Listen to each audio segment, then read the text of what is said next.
crush on with flowers and candy in his hand. It was Valentine's Day, and he wanted to show Kiana that he liked her. When the 5-year-old came to me and asked me for money to buy his girl something for Valentine's Day, I was amused. I didn't even know he was aware of doing that kind of gesture. But seeing as his mother was a hopeless romantic, I shouldn't have been surprised. Aries told me she noticed Mars talking to Kiana every day after school, and he'd always have a smile on his face when he got in the car. Apparently, they'd been craft buddies this month, so they were working together closely on a few drawing and painting projects. I thought it was cute and was more than willing to train him young to ensure he'd be a gentleman when he grew up. To be sure it was okay, I told Aries to reach out to the little girl's mom. After she approved of Mars getting her something for the holiday, I took my little man to the store and set him up. He made her his own love note, and the shit was cute, so I took pictures of it and sent it to all my homies last night. There was truly nothing that made me happier or filled me with more pride than my son. Both Aries and I recorded Mars on our phones as he walked over to Kiana.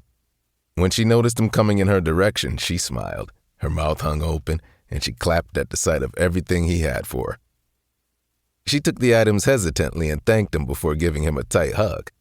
"Aw, they are too cute," Aries cooed, fanning her watery eyes so her tears wouldn't fall. Chuckling, I ended the recording on my phone.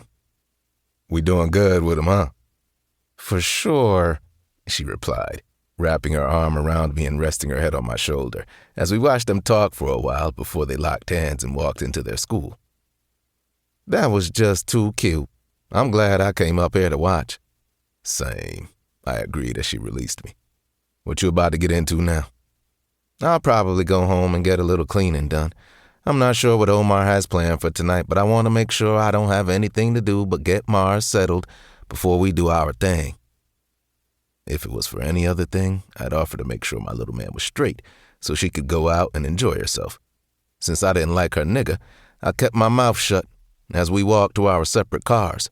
Whether I had plans or not, I'd make sure I was gone so she would either have to stay home with Mars or make that nigga come to her.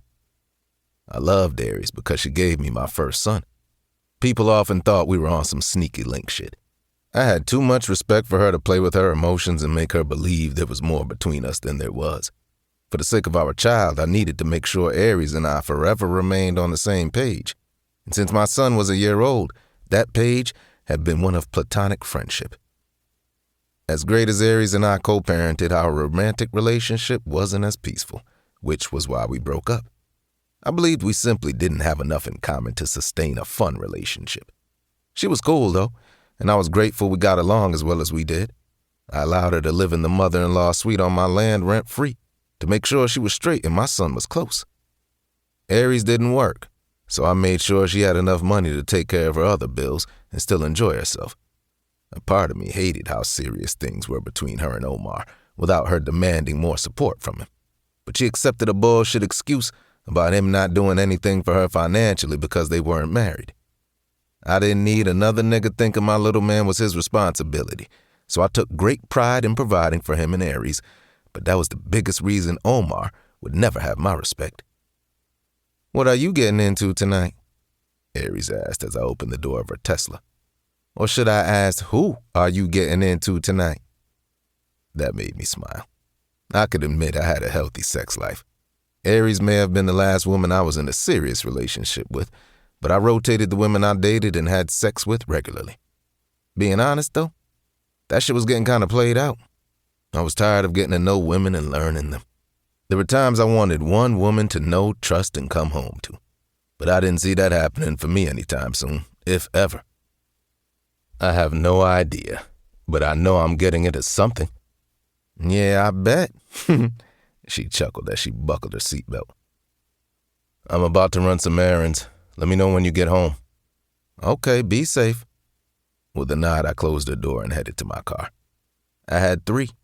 Mars wanted me to take him to school in my black Camaro because it matched his outfit. That boy was something else.